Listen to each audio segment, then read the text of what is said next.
Hello everyone, welcome to the channel Tutor Box. और आज की इस क्लास में हम लोग डिस्कस करेंगे पिनोसाइटोसिस।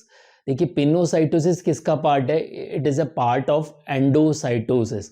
और इससे पहले वाले लेक्चर्स में हम एंडोसाइटोसिस और एक्सोसाइटोसिस के बारे में डिस्कस कर चुके हैं, उनके डिफरेंस डिस्कस कर चुके हैं। और एंडोसाइटोसिस की जो 3 पार्ट्स हैं, फर्स्ट है रिसेप्टर मीडिएट एंडोसाइटोसिस, सेकंड है फेगोसाइटोसिस और थर्ड है पिनोसाइटोसिस। सो रिसेप्टर मीडिएट एंडोसाइटोसिस और फेगोसाइटोसिस दोनों को ही हम लोग ऑलरेडी डिस्कस कर चुके हैं।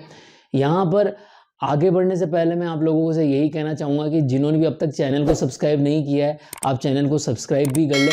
और यहाँ पर मैं आपको QR कोड शो कर रहा हूँ ट्यूटर बॉक्स के व्हाट्सअप चैनल का, तो उस QR कोड को स्कैन करके आप व्हाट्सअप चैनल से भी जुड़ सकते हैं। तो आइए देखते हैं पिनोसाइटोसिस क्या होता है बेसिकली। तो देखिए, पिनोसाइटोसिस में अगर हम देखेंगे, ये टर्म जो है सबसे पहले किसने डिस्कवर करी? ये टर्म जो है सबसे पहले वारन लुइस नाम के जो साइंटिस्ट थे उन्होंने डिस्कवर करी।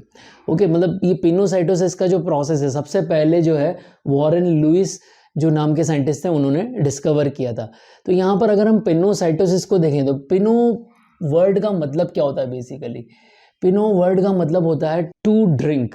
तो यहाँ पिनो वर्ड का मतलब आपको क्या मिल गया? आपको टू ड्रिंक। अब ये सेल जो है वो क्या ड्रिंक करेगी? तो देखिए, होता क्या है बेसिकली, ये हमारी सेल है और ये सेल जो है उसकी ये जो है वो क्या है? Plasma membrane.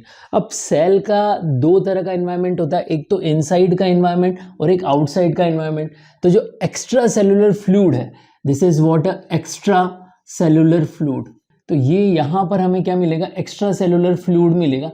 अब यहाँ एक्स्ट्रा सेलुलर फ्लूइड जो होता है, उस फ्लूइड की जो टीनी ड्रॉपलेट्स होती हैं उन्हीं को क्या किया जाएगा? सेल के अंदर मूव कराया जाएगा पिनोसाइटोसिस में। तो यहाँ पर होगा क्या? ये जो एक्स्ट्रा सेलुलर फ्लूइड है उसकी टीनी ड्रॉपलेट्स जो हैं वो कहाँ आएंगी? सेल की प्लाज्मा मेम्ब्रेन के पास में।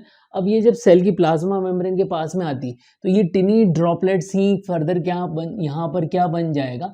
ये प्लाज्मा मेम्ब्रेन पर जब नज़दीक आएंगी तो ये प्लाज्मा मेम्ब्रेन पर जो है इनवर्ड इन्वेजिनेशन बन जाएगा। ओके, देखिए फेगोसाइटोसिस में क्या हो रहा था?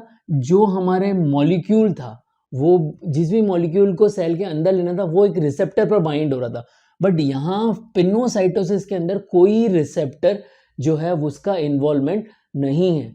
फेगोसाइटोसिस में माइक्रोब जो है रिसेप्टर के साथ बाइंड हो रहा था, बट पिनोसाइटोसिस में कोई भी रिसेप्टर का इन्वॉल्वमेंट नहीं है। तो ये डिफरेंस है बेसिकली पिनोसाइटोसिस और फेगोसाइटोसिस में। तो अब यहाँ पर क्या हो रहा है? जो टिनी ड्रॉपलेट्स हैं, ये एक्स्ट्रा सेलुलर फ्लूइड के जो क्या हो गए? टिनी ड्रॉपलेट्स हो गए। तो टिनी ड्रॉपलेट जब यहाँ पर आएंगे तो यहाँ पर क्या होगा? इनवर्ड इन्वेजिनेशन होगा। अब प्लाज्मा मेम्ब्रेन का जब इनवर्ड इन्वेजिनेशन होगा तो यहाँ पर क्या बन जाएगा? एक पाउच लाइक स्ट्रक्चर बन जाएगी। ये कैसी स्ट्रक्चर बन गई? पाउच लाइक स्ट्रक्चर बन गई। और ये पाउच लाइक स्ट्रक्चर बाद में क्या हो जाएगी? ये जो स्ट्रक्चर क्या हो जाएगी? पिंच ऑफ हो जाएगी। और अगर ये स्ट्रक्चर पिंच ऑफ हो जाएगी तो यहाँ पर क्या हो जाएगा? Formation of the vesicle. Formation of the vesicle. तो फर्स्ट स्टेप जो है हमारी वो क्या हो गई? Formation of vesicle. Okay, so formation of vesicle यहाँ पर बन गई। अब इसके अंदर हमारी जो वेसाइकल हमारी बनी है, तो यहाँ पर इसमें क्या आ गए? हमारे पास में टिनी ड्रॉपलेट्स आ गए, एक्स्ट्रा सेलुलर फ्लूइड के टिनी ड्रॉपलेट्स आ गए। अब यहाँ पर देखिए, ये जो वेसाइकल बनी है, ये वेसाइकल जो फेगोसाइटोसिस के अंदर वेसाइकल बनती है उससे बहुत ज़्यादा छोटी होती है। So the vesicle is very small in comparison to phagocytosis. तो ये सेकेंड डिफरेंस हो गया पिनोसाइटोसिस और फेगोसाइटोसिस के अंदर। ओके, अब यहाँ पर हमारे पास में पिंच ऑफ होकर वेसाइकल का फॉर्मेशन हो चुका है। अब नेक्स्ट जो है हमारा ये this structure is what? Our lysosome. और लाइसोसोम के अंदर ही क्या होते हैं? डाइजेस्टिव एंजाइम्स होते हैं। क्या होते हैं? डाइजेस्टिव एंजाइम्स होते हैं। Okay, so these are what? Digestive enzyme. अब सेकंड जो हमारी नेक्स्ट स्टेप है, तो उस स्टेप के अंदर ये हमारी फर्स्ट स्टेप होगी। अब सेकंड स्टेप में हमारा क्या होगा? जो वेसाइकल है, वेसाइकल का किसके साथ फ्यूजन हो जाएगा? लाइसोसोम के साथ फ्यूजन हो जाएगा। तो यहाँ पर जो हमारी सेकंड स्टेप होगी वो क्या होगा? Fusion of vesicle with the lysosome. तो अब यहाँ पर क्या हो गया हमारे पास में? जो लाइसोसोम और वेसाइकल का फॉर्मेशन हुआ, ये हमारी क्या है? वेसाइकल हो गई। ओके, और इस वेसाइकल का क्या हो गया? यहाँ पर जो है फ्यूजन होगा। तो फ्यूजन होने से क्या हो रहा है, यहाँ पर हमारे डाइजेस्टिव एंजाइम तो इसके इनसाइड में मौजूद हैं ही सही, और जो एक्स्ट्रा सेलुलर फ्लूइड की टिनी ड्रॉपलेट्स थी वो भी यहाँ अंदर आ गए। अब इन दोनों का फ्यूजन हो गया, तो अब क्या होगा, यहाँ पर डाइजेस्टिव एंजाइम जो है वो किस पर एक्ट करेगा, ये जो टिनी ड्रॉपलेट आई है एक्स्ट्रा सेलुलर फ्लूइड से उस पर एक्ट करेगा। उस पर एक्ट करने से क्या होगा, जब ये इस पर एक्ट करेगा तो फर्दर इसके डाइजेस्टिव प्रोडक्ट्स बनेंगे। तो जो हमारी ये टिनी ड्रॉपलेट्स हैं उनके क्या बनेंगे, डाइजेस्टिव प्रोडक्ट्स बनेंगे, और यही डाइजेस्टिव प्रोडक्ट्स जो हैं फर्दर आगे क्या हो जाएंगे, यूटिलाइज हो जाएंगे। तो ये आगे जाके क्या हो जाएंगे, यूटिलाइज हो जाएंगे। तो प्रोडक्ट कौन कौन से बन सकते हैं, जैसे कि फैटी एसिड बन सकता है, ओके, और क्या बन सकता है, अमाइनो एसिड्स बन सकते हैं, एंड अदर मॉलिक्यूल्स जो हैं वो बन सकते हैं। तो अब यहाँ पर जो है डाइजेस्टेड प्रोडक्ट्स जो है हमारे थर्ड स्टेप में बन गए, फॉर्मेशन ऑफ डाइजेस्टेड प्रोडक्ट। तो ये जो सारे प्रोडक्ट्स बने हैं, डाइजेस्टेड प्रोडक्ट्स बने हैं लाइसोसोम के डाइजेस्टिव एंजाइम की वजह से, ये फर्दर क्या हो जाएंगे, सेल इनको क्या कर लेगी, यूटिलाइज कर लेगी। Cell utilise these products. तो अब यहाँ पर देखिए मोस्टली कौन से प्रोडक्ट का पिनोसाइटोसिस होता है, मींस कौन से जो प्रोडक्ट्स होते हैं उनका पिनोसाइटोसिस बेसिकली होता है। तो पर्टिकुलरली जो सॉल्यूट हमें मिलते हैं एक्स्ट्रा सेलुलर फ्लूइड में, उनका क्या होता है, एक्सोसाइटोसिस होता है। Okay, solute in extra cellular fluid.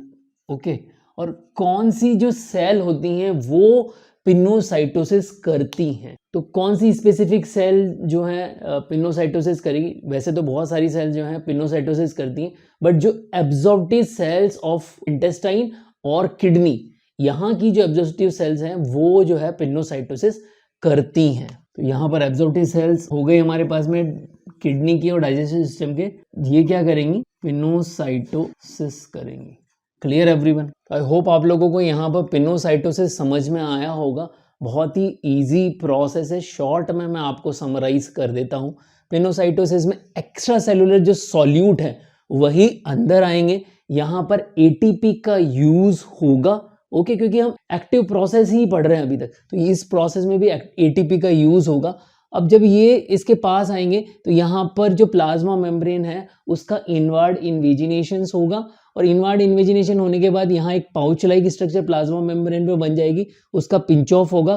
Pinch of होते ही यहाँ पर हमारे पास में जो टिनी ड्रॉपलेट्स थे एक्स्ट्रा सेलुलर फ्लूइड के, उनका जो है वेसाइकल के अंदर आ जाएंगे, मतलब कि यहाँ पर हमारे पास में वेसाइकल का फॉर्मेशन हो जाएगा। सेकेंड स्टेप में क्या होगा, लाइसोसोम जो है वो वेसाइकल के साथ फ्यूज हो जाएगा, और थर्ड स्टेप में हमारे पास में क्या हो जाएगा, formation of the digested product हो जाएगा। मतलब लाइसोसोम जो है वो सॉल्यूट जो हमने एक्स्ट्रा सेलुलर फ्लूइड से कलेक्ट किए हैं उस पर एक्ट करेंगे, और वो इनके फाइनल प्रोडक्ट्स बनाएंगे। तो फाइनल प्रोडक्ट कौन से बने, फैटी एसिड, अमाइनो एसिड, और जो भी अदर सॉल्यूट अदर मॉलिक्यूल्स बने उनका सेल जो है अपने निर्माण के अंदर यूटिलाइज कर लेगी। कौन कौन सी सेल्स जो हैं वो यहाँ पर यूज में आ रही है, एब्जॉर्प्टिव सेल्स हो गई डाइजेस्टिव सिस्टम की, और किडनी की जो एब्जॉर्प्टिव सेल्स हैं वो पिनोसाइटोसिस मोस्टली करती हैं। Clear everyone? देखिए यहाँ पर मैंने आप लोगों को इससे रिलेटेड एमसीक्यू भी दिए हुए, इन एमसीक्यू को भी आप सॉल्व करिए, और अगर आप लोगों को ये लेक्चर समझ में आया तो इस लेक्चर को ज़्यादा से ज़्यादा बच्चों तक शेयर करें। जय भारत, जय हिंद।